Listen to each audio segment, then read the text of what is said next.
welcome. Over the Top Podcast. It's your boy HD, along with the Over the Top Podcast crew.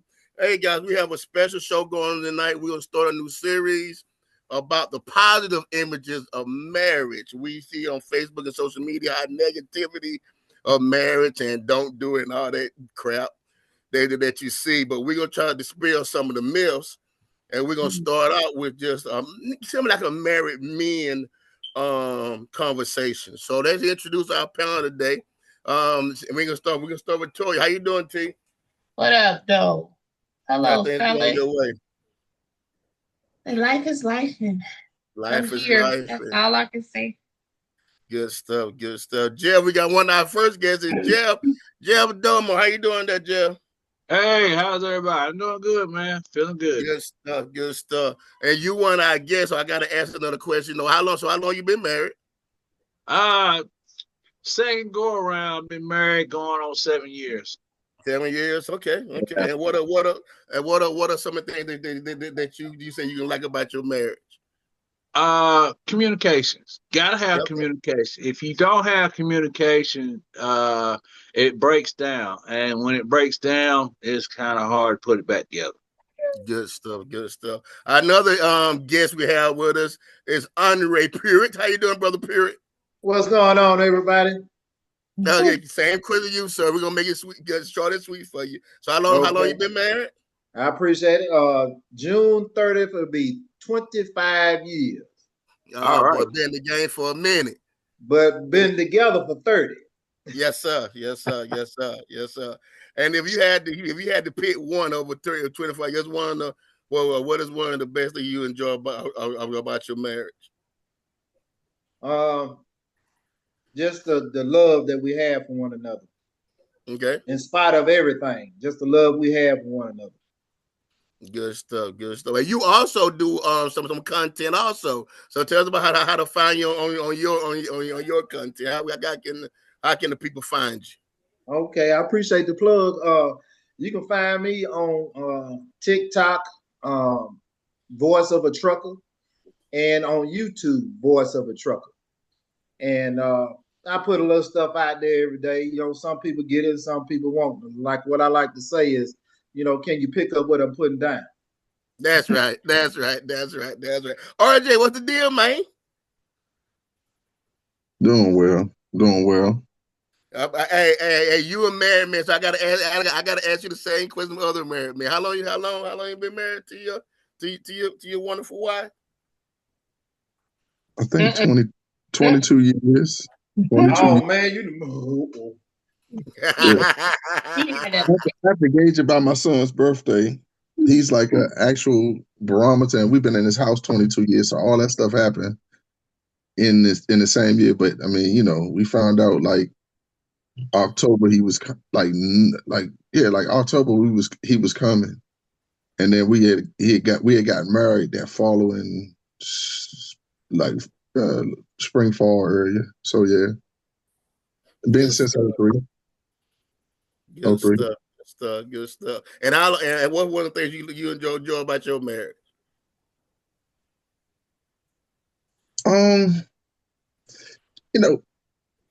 When you be ripping and running, you spend a lot of time doing a lot of crazy things. But when you find somebody that you cool with and y'all can just hang out, and it's a vibe for y'all, when y'all hang out with each other, you laugh and you have a good time.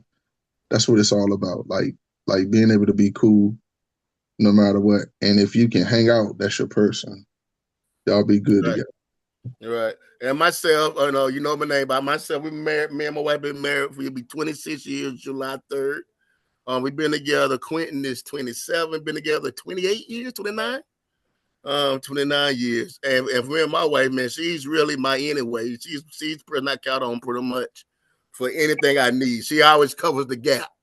And I think in being married, in being a good marriage, you want somebody to actually be there for you to cover the gap. So we're gonna keep pushing along. Toy, what we got going on for the Ask Toy? Let me know if you can see that video. I can see it. I see it. We got it. Okay. So we got a video and then we got a question. So I'm gonna play the video. Hear about Y'all can hear it? Yes. If I could hear that and it got, I'm not hearing it now. No, Yeah, I'm turn not the hearing volume it. up. We're gonna just have all types of technical difficulties tonight. You know, I don't like that. There we go. That's the problem.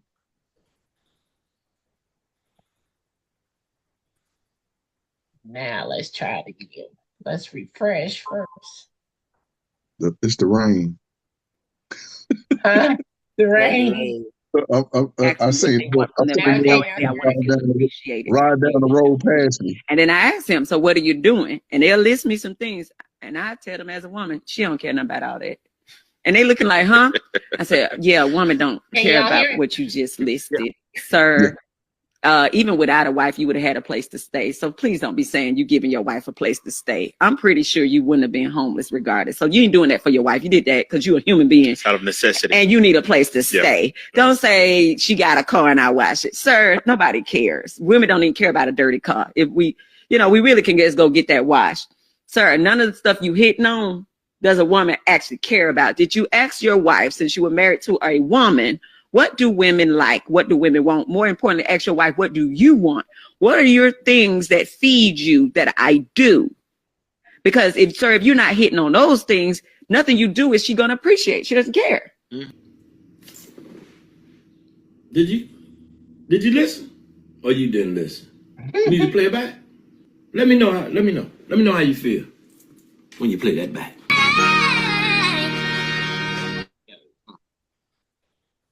All right, so that was the video, and the question is basically, do you guys agree with that statement or disagree with that statement? And that question was from Sister Joy.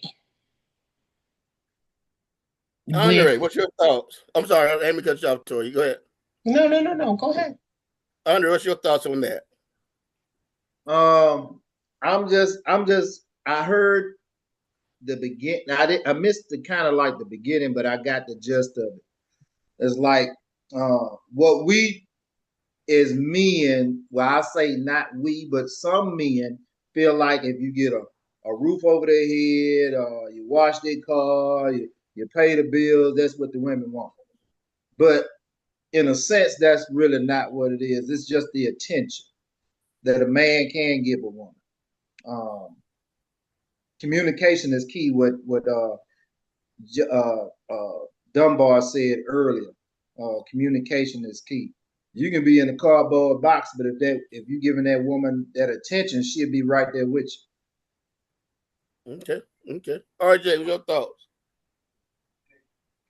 I'm gonna kind of piggyback off of what he said, but I think more than anything else, it's the clarity and the understanding of what it is that she wants, and being able to really kind of identify what she wants, and to encourage. Because sometimes there's a disconnect with ladies sometimes, and it could be around some minor things like maybe going out to dinner, and they'll say, "Well, you pick," and then you'll go back and forth. Well, you pick.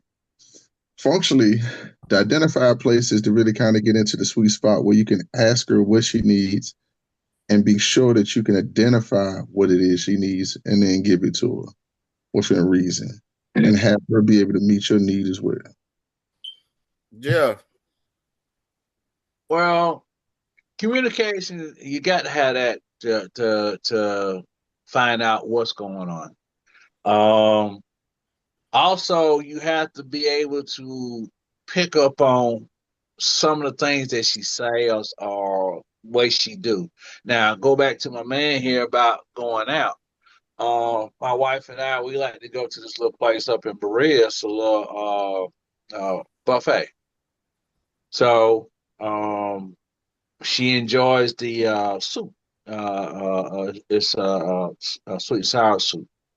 And she enjoys the squid. My wife is Filipino, so they have some of the delicacies on the bar that she had in her homeland. So learning what they like, and then also being able to be a little more technical. I'm not a technical man, and I'm just being honest. I'm not a technical man, but sometimes I have to realize that I have to actually kind of get a little technical so that I understand her wants and what her needs are. So um, I overlook it, but then again, I try to remember to be that technical person, although it's not in my case, but I try to. Okay. I would take a different approach to this young lady. I don't know if I totally agree with her. I think if yeah, if he gonna if a guy provides you a home or provides a home for his family, yeah, granted, granted, he gonna find where to live, but he can live in a loft. She may require a mansion. She may require a bigger home. But even the small thing, I come from the old thing, from the old train of thought, man. It's the little things that make the big difference. It ain't necessarily. And my wife used to tell me all the time. It ain't what you say, it's how you say it. It ain't what you do, it's the intent behind what you do. It may be something as small as watching your dirty car because you don't wash your dirty car. You keep it messy all the daggone time. And so that little gesture, where she said women don't think about that, I disagree. I think, women would appreciate somebody clean their dirty car out Don't think because they got food and stuff on it. I don't know. What's your thoughts, T? that's not what she really meant, though. She was saying the normal things that you're going to do for yourself, regardless, are not things that are required. Those aren't the only things. That's what I can agree with that. Those aren't the only things. Right. But a lot of men, certain types of men, not all, those are the things that they say nowadays. That is what men are saying. This is what I'm providing. That's all you get.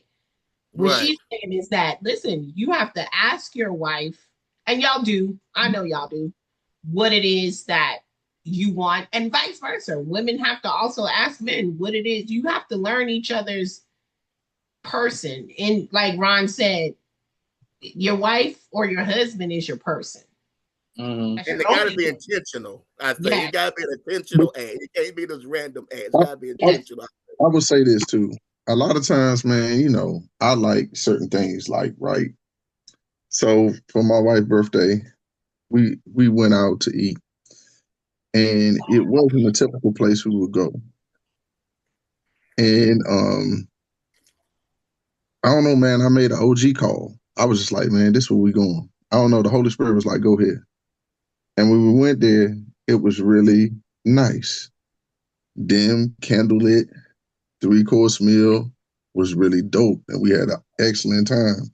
And it's not somewhere we typically go, because we go to hibachi or like a steak restaurant or something like that. But when we went to that place, it was just like on point.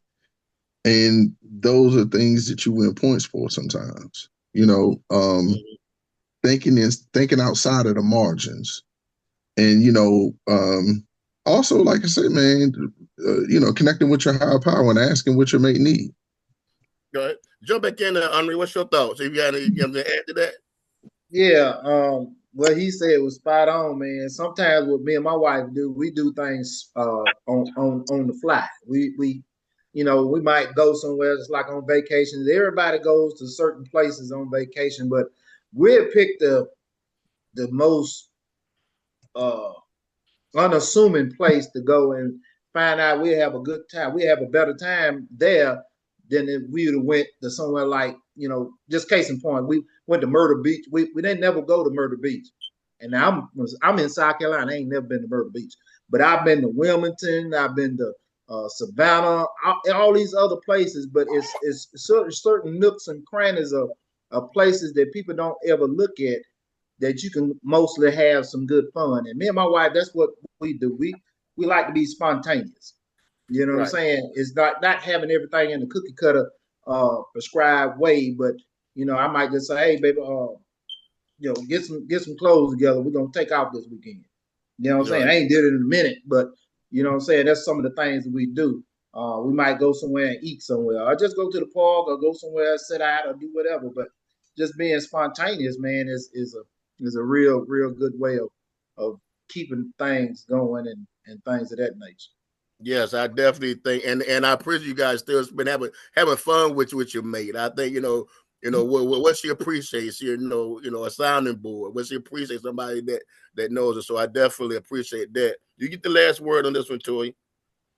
I agree with all of you. I think as the only chick on the show tonight, that women have to be the same way too. I agree with what she's saying, that we have to learn to be intentional about asking questions and keeping communication open about what our mates want. And like, you do it in the beginning because you're getting to know one another, but it's that 10 years, that 20 years down the line that I think a lot of people don't realize, that, as my mother told me after I'm the baby. So when I left, they were empty nesters. And when I came home from college, my brother and sister would come home and all their favorite meals would be made, and my mother would wash their clothes. When I came home, it's like, we go in here to eat. I'm like, wait a minute, where's my favorite meal? I want my special spaghetti. And they're like, oh no, we don't cook no more. We date. Right. They had to get to know each other at that stage in life after the kids are gone, and they started dating again. I mean, I got the short end of the stick because they stopped doing the things that I wanted to have when I came home. But protest on that. They started to get to know each other all over again. And that's the thing that we have to remember, that we are always growing as people and individuals. We're not the same person that we married 20 years ago or 5 years ago or 7 years ago. We evolve. And so we have to evolve in with knowing each other. So I agree with all you guys said. Miss Joy, I thank you for the question. Of course, I appreciate you all. If you want to ask me any questions, that was a perfect question, right on time for this show. You can reach me at AskToya, Toya 74@gmail.com, on Facebook, AskToya, Toya, on TikTok, Toyael, Toya out. I appreciate it. Y'all keep the questions coming. Oh, and by the way, gentlemen, guys, goons, crankers, hey, don't be in her inbox. Let me tell you something. Let's keep things above. Let's keep things adult, please. Don't be in her inbox. I had to turn the TikTok inbox off. Yeah, come on, guys. Come on. So I can't even say TikTok anymore because y'all so disrespectful. Yeah, let's be different. Let's be a little more respectful, guys. So you can reach me on Facebook. Good stuff. So next we have a series called Pass the Mic, and now our new our guest host. This is their first time hearing anything. We do Pass the Mic. So I'm gonna let one of the veterans just jump it off. You know what? I'm gonna jump it off tonight. I don't normally start off. I'm gonna start off tonight. I was watching the news today, and here in Greenville, it is a pastor and his wife has been sentenced, I think, 70 years in prison for mess with little boys in this congregation. Now, I'm tired of that. Every so many years, we see ministers or pastors get caught up in some doggone sex scandal with some little boys. Can we please? Can we please stop that? Can we please find can we do better? Can we do better? He was sentenced. His wife was sentenced. I think they're alleging little sexual act with boys and stuff. But every so many years, you see that, and I don't quite grasp it. That actually gets out of my craw, because you are leading people, and if you don't lead people, you got to lead them in the right way. So for me, that's one thing that I saw, and it really hit a nerve, because again, a couple years ago, we seen another pastor do it, and a couple years ago, another pastor do it, and it's almost becoming a trend. And I'm like, what are we doing? What are we doing? And I think that we have to do better with that. Any thoughts before I pass the mic? Any thoughts? Man, I can take off like a rocket on that right there, but I think I would keep this to the program. Hey, we over the top. Hey, we over the top podcast, baby. You gotta go get something. Go get it, baby. Go get it. I'm gonna have to keep that. Say what's on your mind.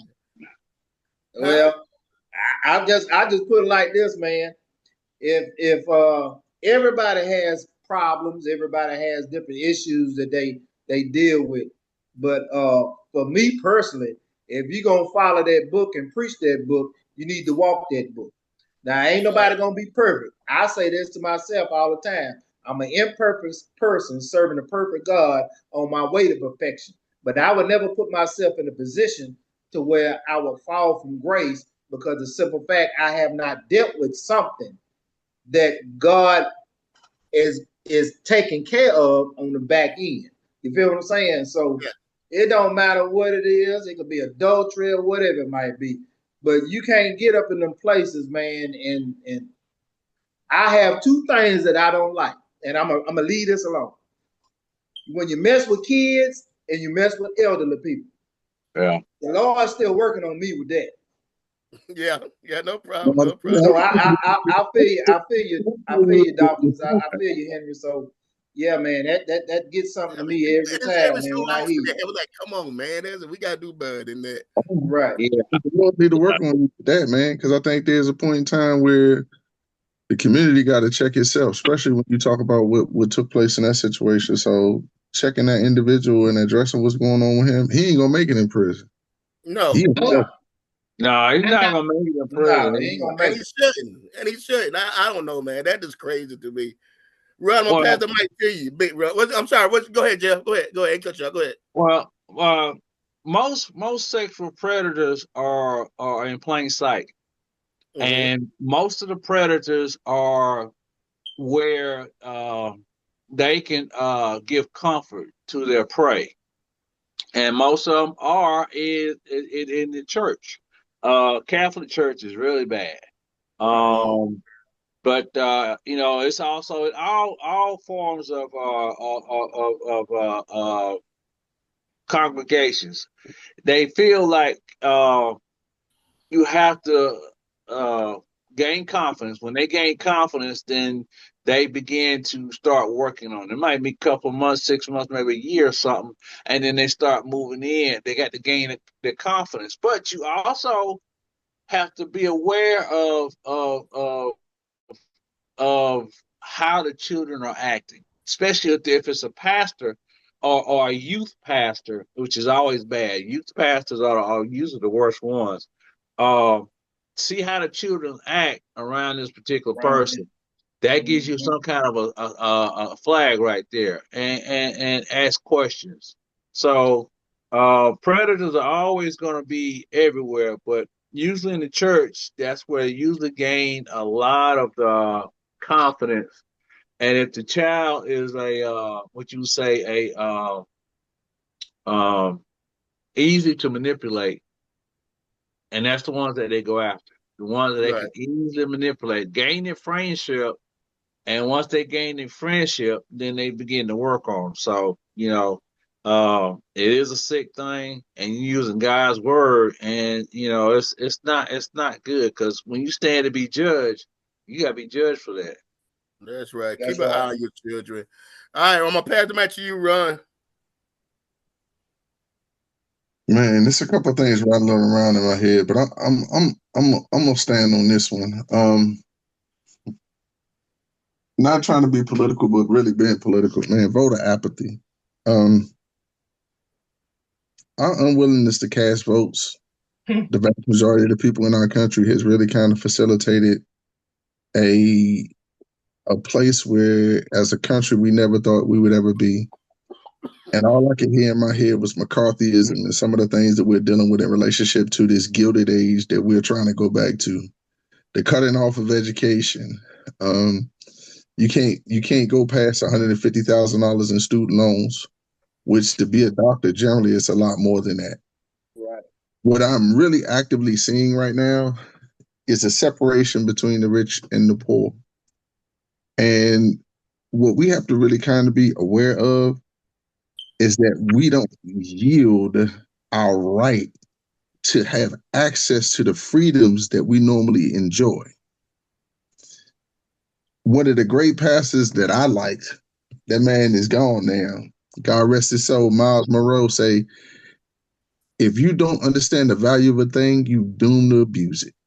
And America abused the right to vote. And we are actually, especially some of our female constituents, are getting ready to lose the right to vote. Because some of them have IDs or information that go back to who they were as independent women. So listen, anybody out there, voter apathy, it's a lot of people sacrificed and fought for us to have the opportunity to vote. Don't ever take it for granted. Because every time we're taking it for granted, this guy has been 2-0. I hate to say this, no disrespect to the ladies. He's been 2-0 against women. That should tell you a lot about our country. And they were a lot more qualified than him both times. Mm-hmm. So Yes. He get to can't the cover vote. it. So yeah, that's yeah, your vote counts, man. If this ain't telltale sign of your vote count, I don't know what to tell you. But the fact that you said that certain women are going to might lose the right to vote, married women, Right. going back to what a time where your husband took care of everything. But that was but what we're not even really realizing, that was intentional from the perspective of that. Who's the swing vote? White females. White females. So what, man, these people playing chess, and our minds, we're playing checkers because we're in survival mode on a daily basis. And we're not effectively thinking about our future or our children's future. Yeah. We're getting ready to release a $4 trillion into the deficit. Yeah. And then he pushing crypto. And in all true honesty, man, most people can't even read a crypto ledger. No. Correct. So Can I when chime in on there? Go ahead, Go ahead, Jeff. Go ahead, Jeff. All right. What's going on right now, and it's going to be put on the table. The white people are shrinking, and they use Trump. They use Trump as the battering ram, and he took advantage of it, and he's running with it because, for one thing, he make promises. White people always vote against their interests, and it makes it hard on us because they don't want us as blacks to have what they have, although they have taken everything, and then they turn around and play the victim, and we are the villains. So we have to realize that the game they're playing is a two-edged, it's a double door. The door swings both ways. They'll be the advocate, then they turn around and play the victim. And right now, they're playing the victim card because they're thinking they're shrinking. Their population is shrinking. Okay. So they're pulling out all the cards to make sure that the minority is always going to be in control of the majority. It's been like that ever since they brought our ancestors from Africa over here. There were more slaves over here than whites, but they had to use terror to kill us and to keep us under control. This is what they're doing right now. Our population is growing, where the Latino population is going to be number one. We're going to be number two. We were number one, but that's a story for something else for another time. But Trump is playing the card, and when the Supreme Court gave him the green light that he has immunity, Trump taking full advantage of it. It's a saying that I look at every time. Water busts pipes. Put enough pressure on that pipe gonna bust. Trump is filling the water up in the pipe, and it's gonna bust because he's reaching so far. He's always constantly throwing something up against the wall to see what the rule of law is. Trump has taken the Constitution, took a crap, and used it for toilet paper. That's exactly what he's done. And the only thing we can do is just endure what's going on, because he is gonna eventually overreach, which they're in the process of overreaching right now. But we have to be the ones that's going to have to endure whatever else is coming on till we can get to next year. Well, Well, I think we should start preparing. I don't. Enduring is one thing. Preparation is the other. We have to start preparing the voting well, block. you Start got to preparing go back to and get voting, get educate. that stuff moving. But you got to Yeah. educate us. You got the thing about what got us all numb and sitting on the couch was that nobody educated what was going on. All we heard is get out and vote, get out and vote, get out and vote, get out and vote. What are we voting on? What Okay. are we needing to be known that we can cast a vote on that's going to benefit us? Right. You know, we hear the vote, vote, vote, vote, vote. But if you don't educate us and you wait till like 6 months before the election comes up, that's a little bit too late. You should have been back up the road about a year and a half, 2 years back, putting the education out there. So when it comes time to vote, we know what to vote for. White people are voting against their interests so that we can't gain any wealth or any control. Plain and Good point. simple. Right. Who you gonna pass the mic to? Henri. Oh, yeah. I'm gonna shift gears for a minute.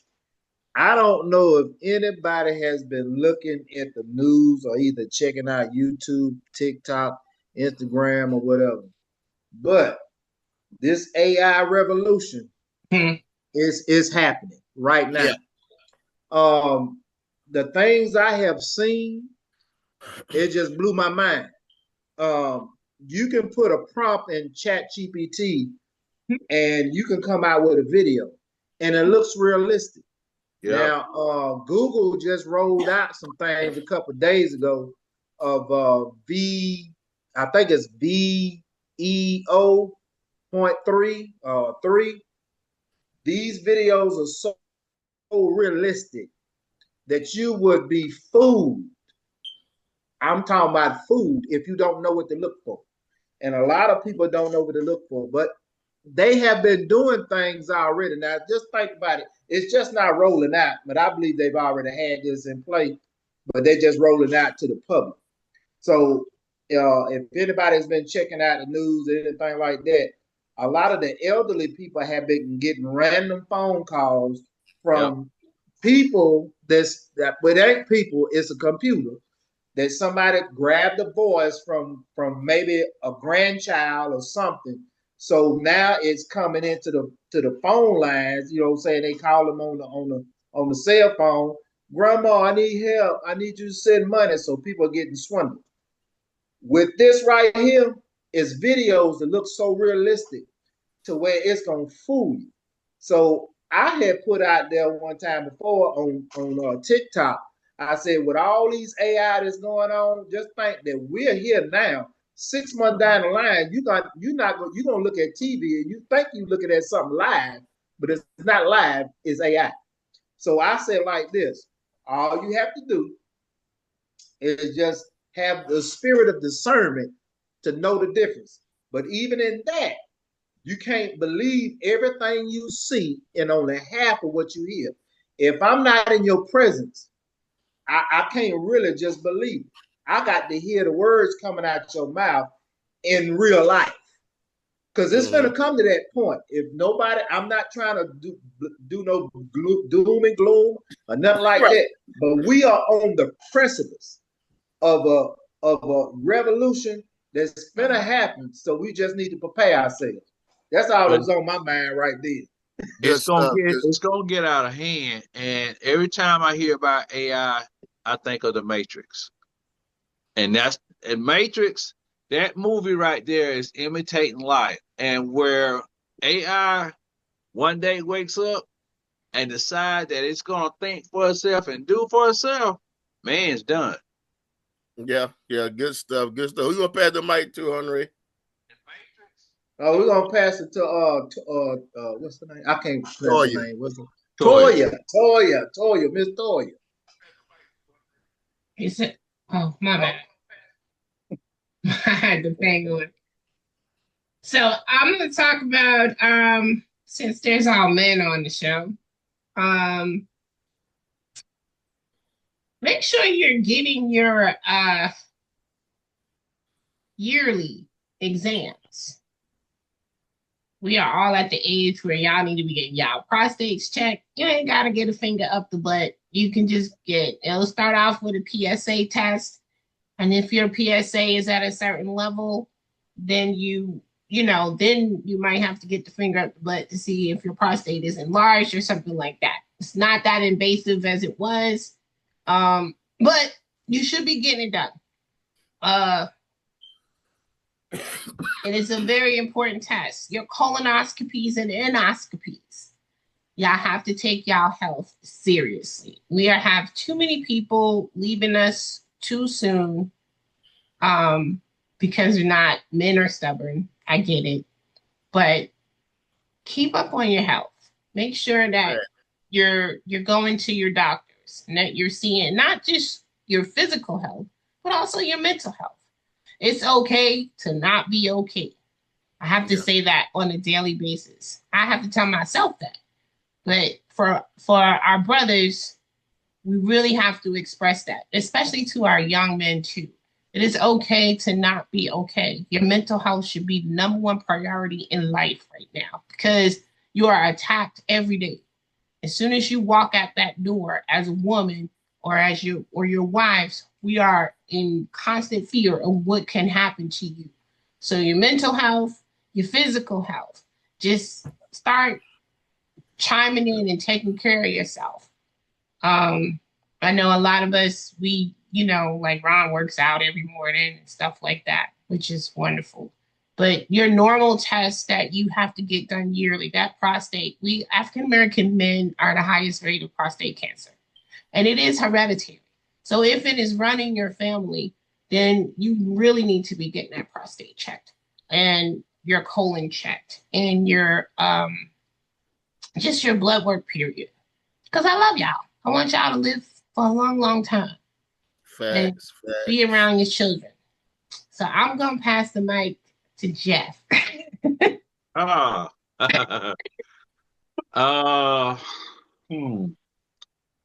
would say have more conversations like this.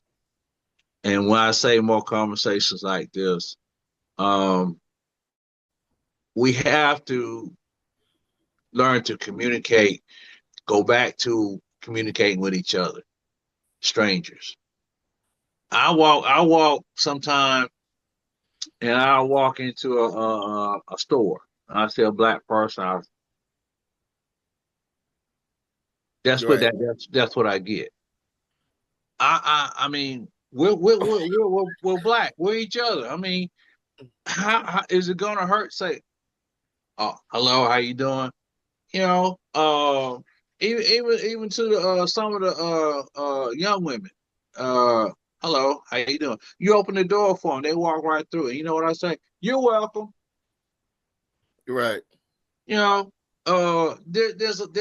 this separation, and we got to learn how to reach and talk to each other. We got to communicate, because if we don't communicate, we're still going to be a separate race. We're never going to be able to pull together.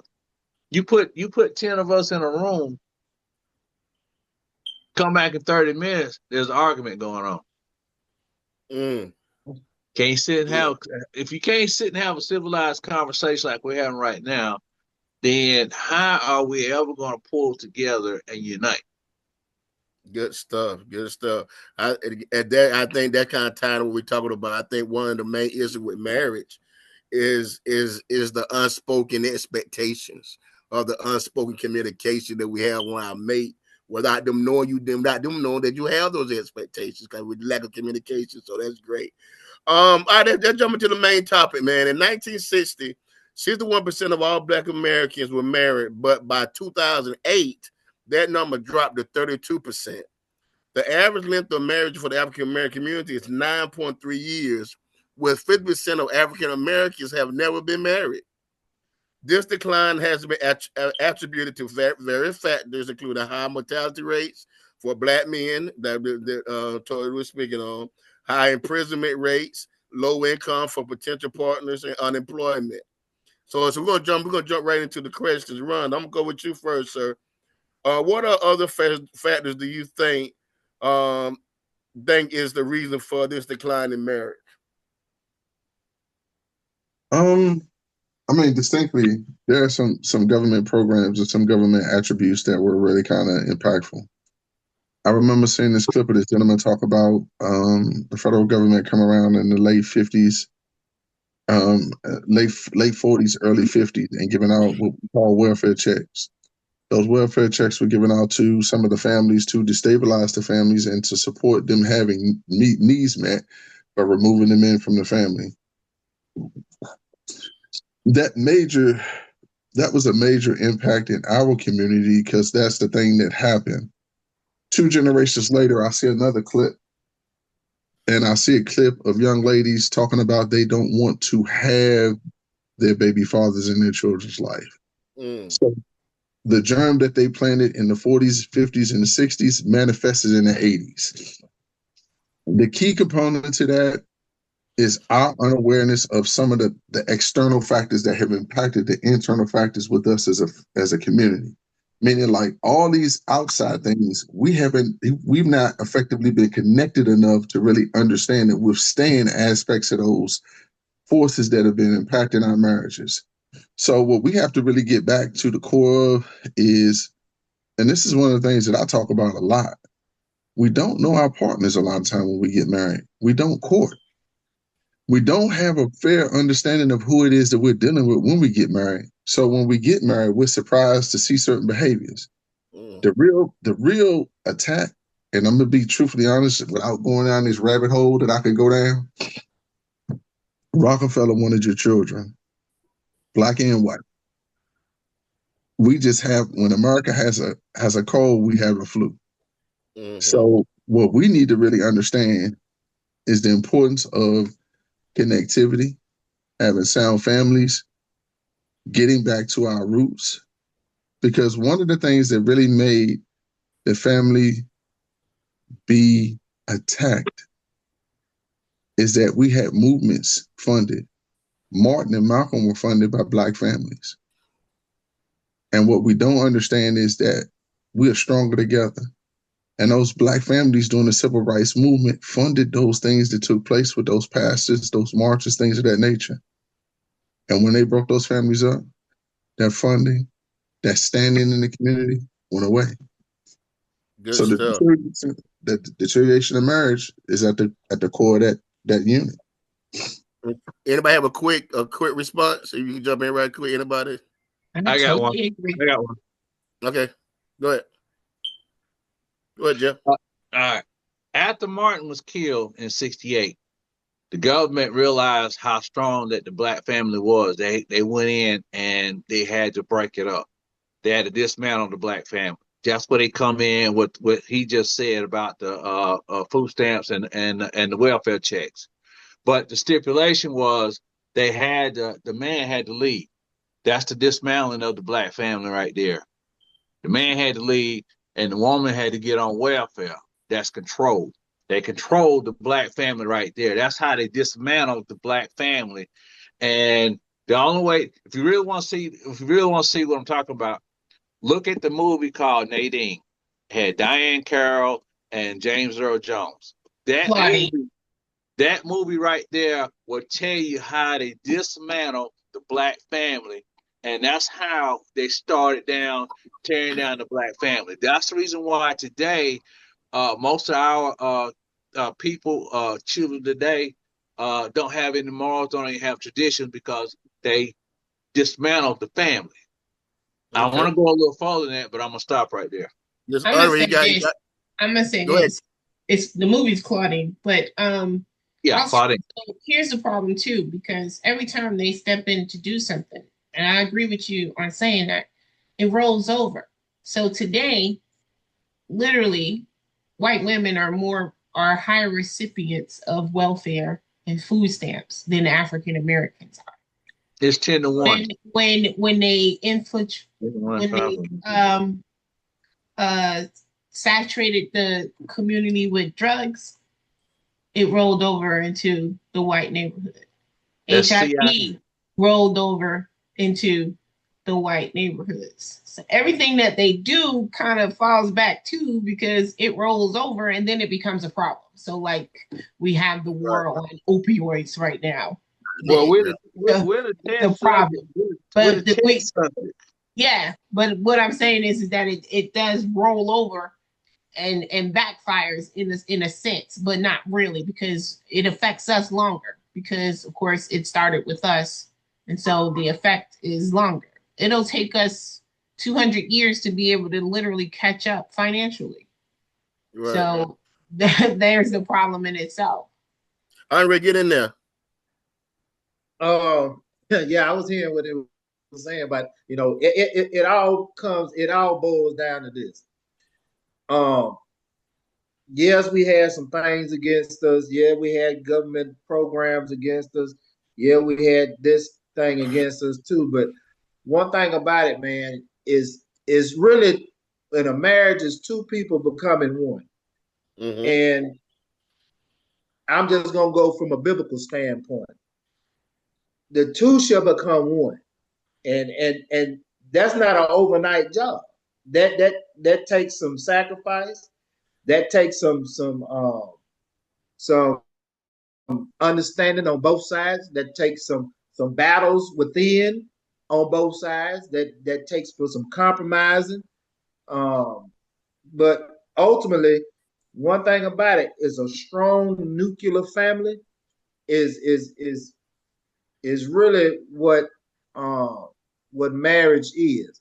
But a lot of people don't want to marry. I look at it like this: a lot of young people don't want to marry because they don't see it.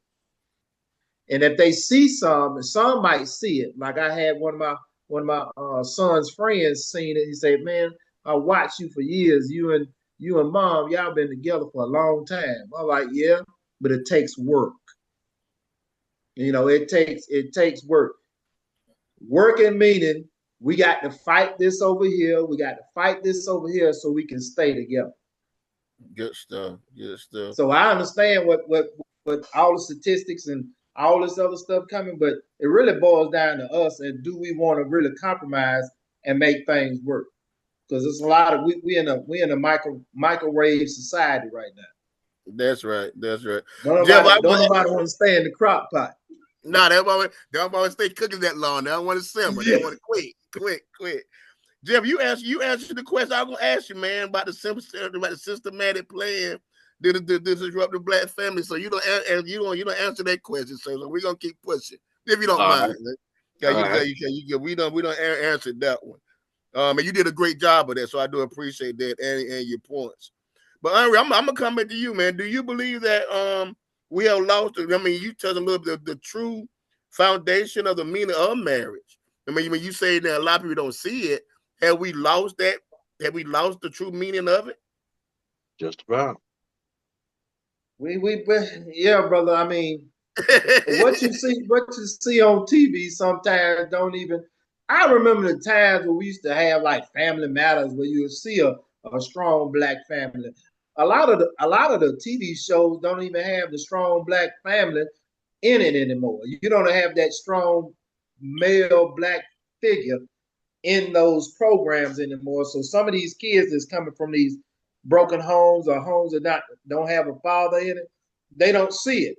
So I'm like this. I'm only going to imitate something I see. Right. So a lot of them don't see it. So they don't. That's by design. Yeah. So they don't see it. So they don't imitate it. You know what I'm saying? And they can have it right there in front of their face, and some of them will get it, and some of them won't. I'm talking about like in real life, not on TV, but they can be around in the neighborhood. You can see these two people been together for 20, 60, 30, 40, 50 years, but that ain't your desire because the simple fact you've been indoctrinated to be, well, I ain't getting married. I don't want to be married because it's a problem. It's a hassle. I can't be myself. Right. That's just what I see. No, that's good stuff.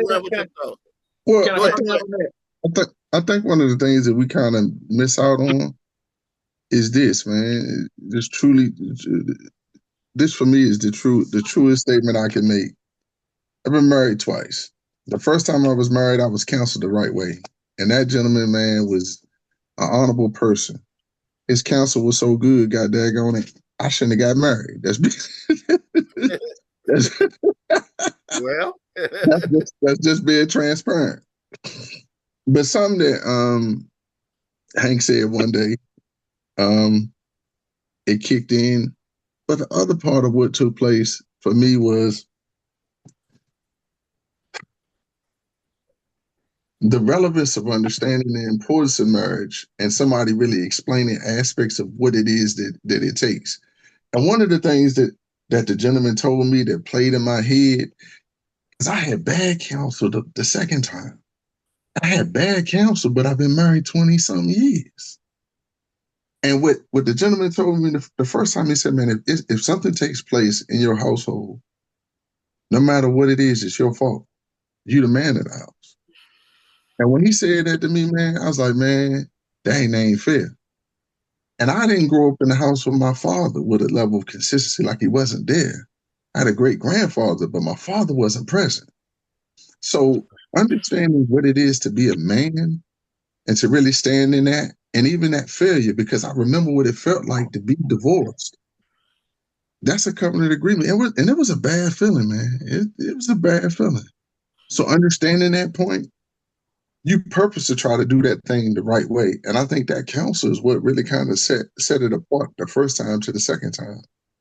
And I got bad counsel the second time, but I took a lot of the wisdom that I got from the first counseling sessions with a different partner into the marriage. And it made it work. Yeah. Far. Quick question, and this is a round table, and we're gonna get off this and go to something positive. But I know we got two guys that's in here that are I want to say men of the cloth, but they are ordained. So does in today's marriage, do you guys believe that faith still plays a role in today's marriage? Is always talk about money or what I can get from you. Is there still a faith base in marriage today? Anybody can jump on that. Anybody? I'll kick this off. Yes, it should be, but most of the times you don't see it. It's got to be an order. You know what I'm saying? If it's God first, then your wife, then your children. It's an order. So anytime it's not in that alignment, it's gonna be off. So faith does take a precedent. It don't take a backseat. It's the forefront. And that's what keeps things together, because within my flesh, I would have been gone a long time ago out my marriage. But because of the covenant I had with God, with my wife. Now, even though we had separated, but we came back together, we even stronger now as ever before. But if it was left up to me, I'd have been single. Right. But for the love that I have for my wife and the covenant that I had before God, I got to keep that thing. You know what I'm saying? I want to honor her, but also I want to honor God as well. If that makes any sense to anybody. It does. Any other thoughts? Toy, you have a thought. Any thoughts, Toy? I know I said all men. Any thoughts, Toy? Your question was, does faith take? I think it does. And I think we had this conversation too about the things that we see. In our algorithms, we see what you see, a lot of negativity. And I was saying my algorithm is different than Hank's, because I see a lot of positive young people in their marriages and doing podcasts, and I see a lot of couples doing good things. And in these couples that I do see, these younger couples, like in their 30s or their late 20s, that are just starting off in life, their marriages are based on faith. So there are still great Black couples out there and that are married, and young people are still getting married. It's just we're not allowed to see the positive, because that's not what they want us to see.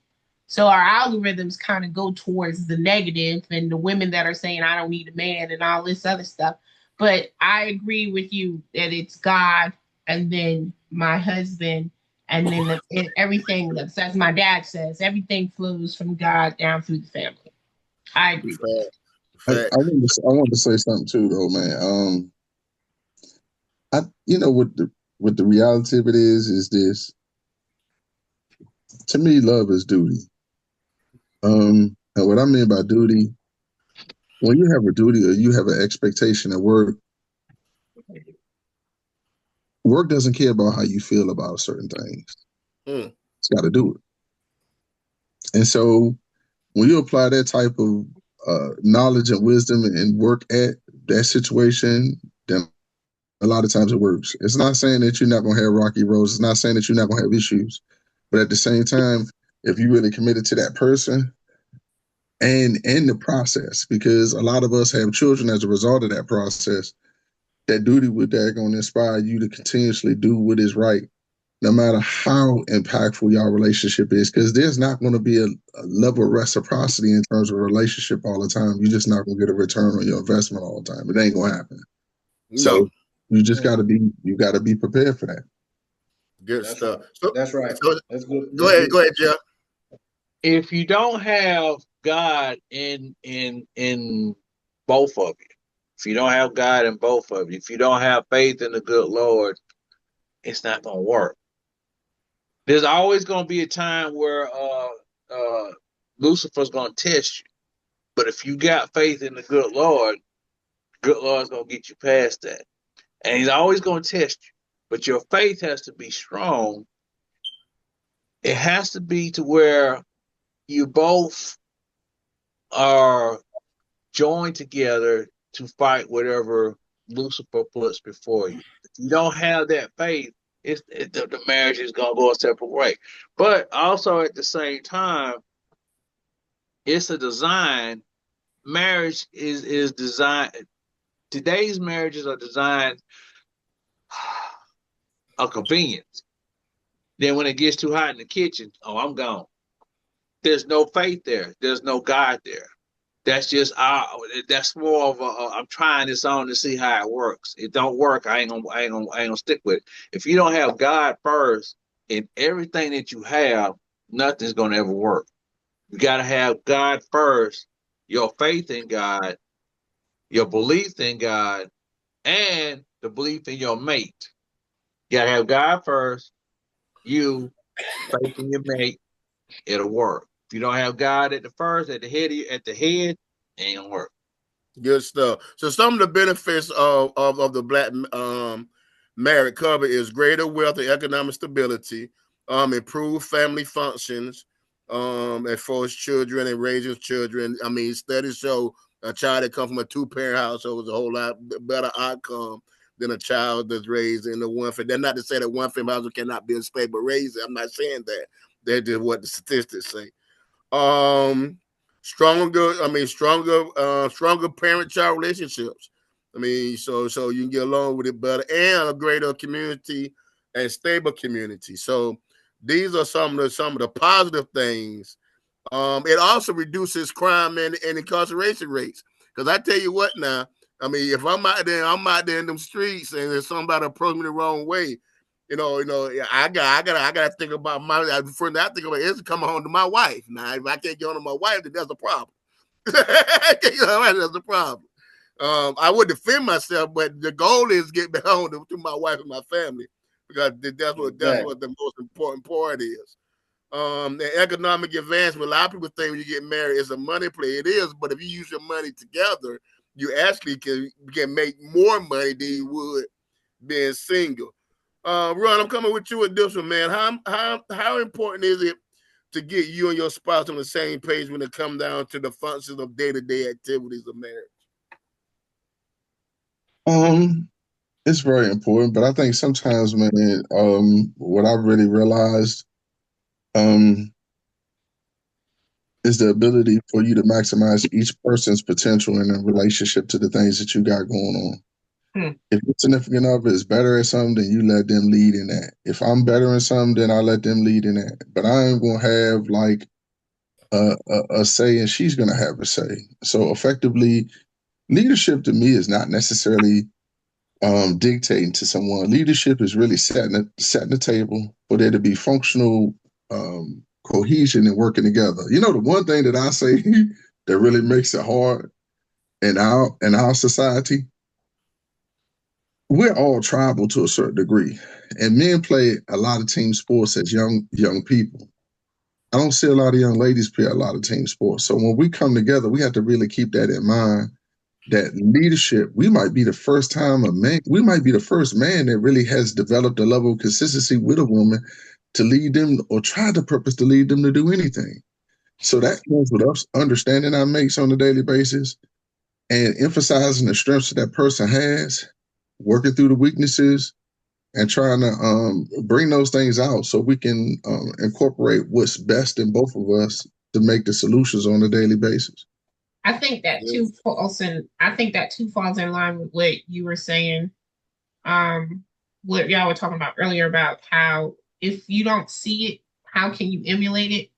Mm-hmm. So as far as women, you know, you say that you didn't grow up in a house. There's a lot of women who didn't grow up in a house with a man to show them how a woman. I always say your father is your first love as a girl, the first man and the last man that you might ever love for the rest of your life, because he shows you how to be treated as a woman through how he treats your mother and how he treats you as a young girl.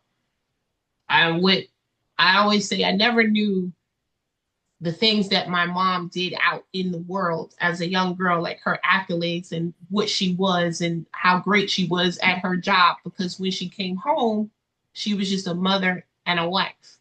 She was able to take off that boss cap because she was a boss. But at home, she was just a mother and a wife, and she was his helpmate, like Ron said. And that is where women lose a lot of things when they hear the word submit.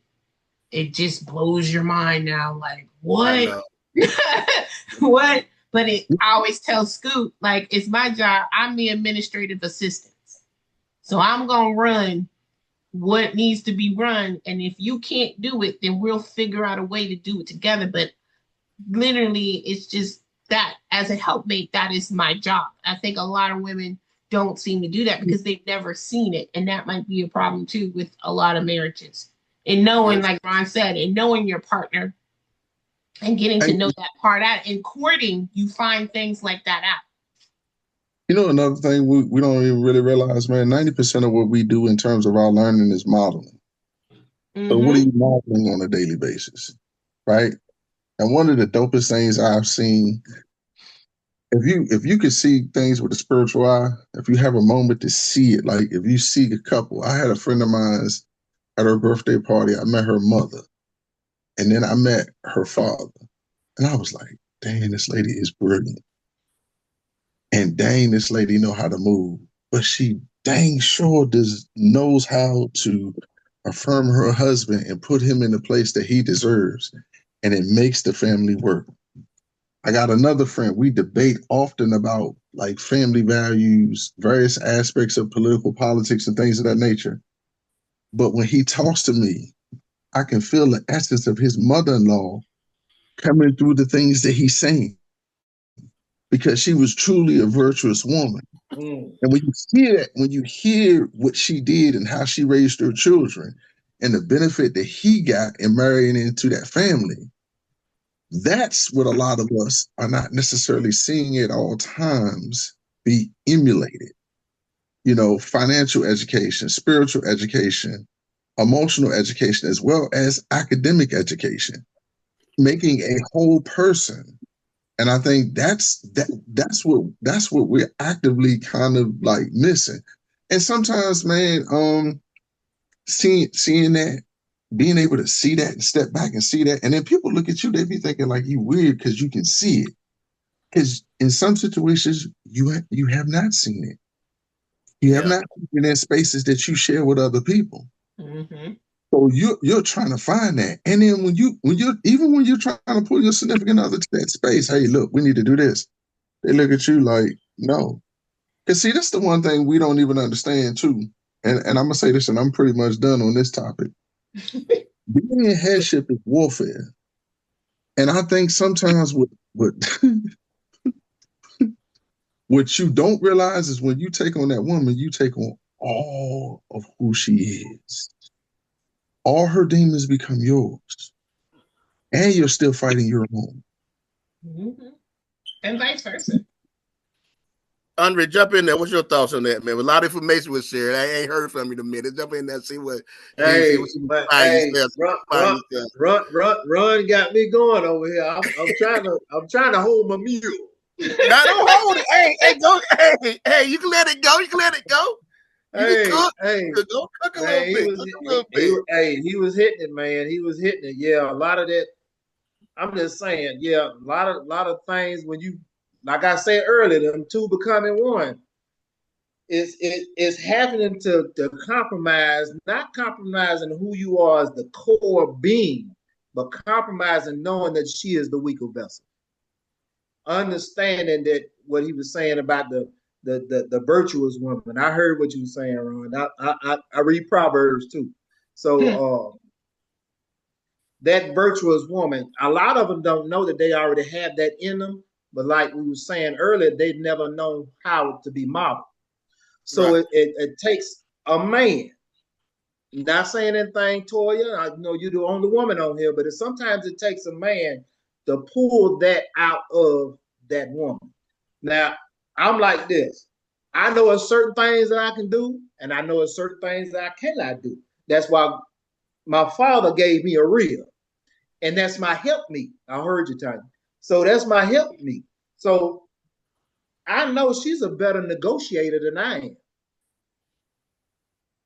So I allow her to do that. I sit back and let her negotiate. So I don't do that part because I'm not that type. I'm not that person. Right. So I'm humble enough to know, okay, that's why she's here. That's why you put me to sleep. That's why you had me wake up. That's why you put her in front of me and said, this is flesh of my flesh and bone of my bone. You know what I'm saying? So, I mean, I understand that, but a lot of people won't see that. But, you know, that's just me personally. But in that marriage, you got to have that camaraderie. Got to have fun. I'm just going on a rant right now because it's my bedtime. But I'm sorry. I want to say what Nurse Nightingale said in the chat.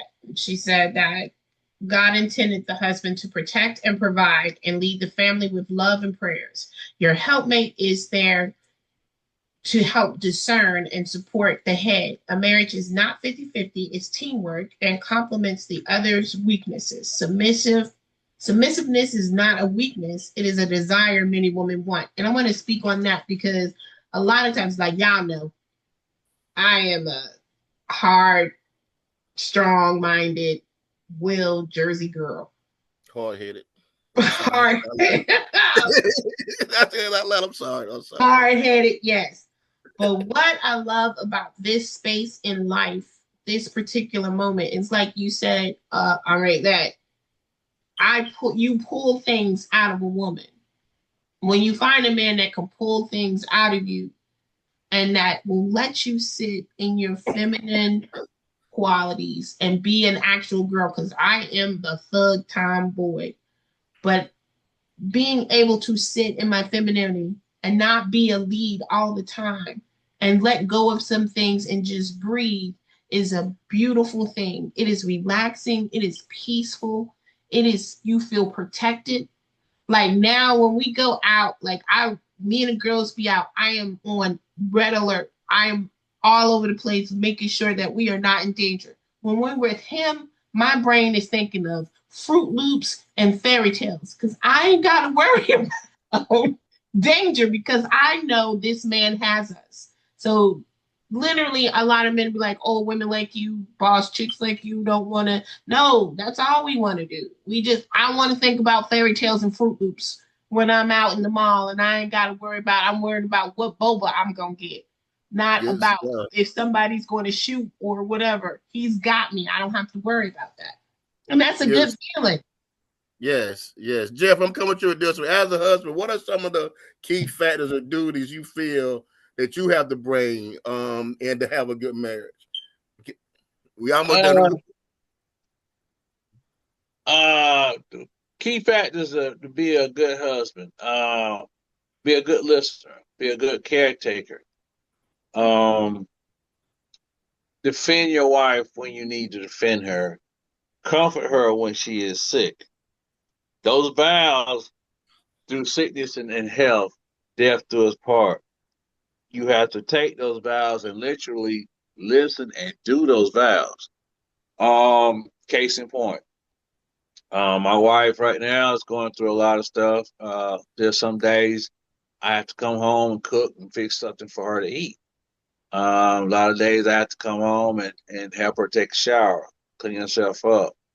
So those are the things that you have to do to comfort your mate. I miss days to take her to a doctor's appointment. That's my responsibility. I have to make sure she does those things. There's nobody else, just me and her. Our kids live in other states, so it's just me and her. And you have to be a loving husband, a tolerant husband. There's some times that they may want to bite your head off, but then you have to turn around and give her a hug and a kiss, tell her I love you. Facts. So you have to make sure that you reassure your mate that whatever happens, I'm there to the best of my ability. Good stuff. Good stuff. All right, I'm coming with you one more time. Stay with me, but I know a little late past your bedtime. Stay with me. I got one for you. So, how important it is to choose a mate, and how did you go about making? And how would you go about making that right choice? How important it is to choose a wife, and what would you tell? And what would you tell the young society of how you go about doing that? And we're gonna round table this one, guys. I know it's a little late. Okay, I had talked to a young man. That's been a couple months ago or whatever, and just in passing, I think it was a place I was delivering to, and we kind of got on this topic right here. So that's good. So choosing a mate, you're gonna look for really basically you're not looking for a mate. So really, what happens is you stumble upon one. You know, you really stumble upon one because you're not really looking. As a young man, you ain't looking to settle down with nobody. You're not looking to be with no one woman. I don't care what nobody else tell you. As a young man, you don't look to be with no one. That's why I told him. I said, you're not looking to be with nobody, but you're gonna run on that certain young lady that you're gonna keep your mind on all the time, and you can't get out your mind. That's gonna be the one. And it ain't gonna be a physical thing, it's gonna be something internal that makes you want that woman or want that young lady. So that saying is, I'm trying to stay on topic, I'm getting sleepy. But finding that mate is pivotal and it's important. I think I said it right. Because what you're doing is you finding something that's gonna complement you and you're gonna complement her. So that y'all, I'm going right back to what I was saying. So y'all become one. Facts. Because there's some things I have, I don't have, but she has. There's some things that she don't have, but I have. But we come together as one and we complement each other and get things done. So yeah, it's key, man. Finding the right one. Thank you, Andre Pure. Thank you, Jeff Dunn, for coming on the show tonight, man. Hey, great conversations. We'll do one more final thought, and we gotta get out of here. RJ, what's your final thoughts for tonight? Just a good conversation. And I would say this.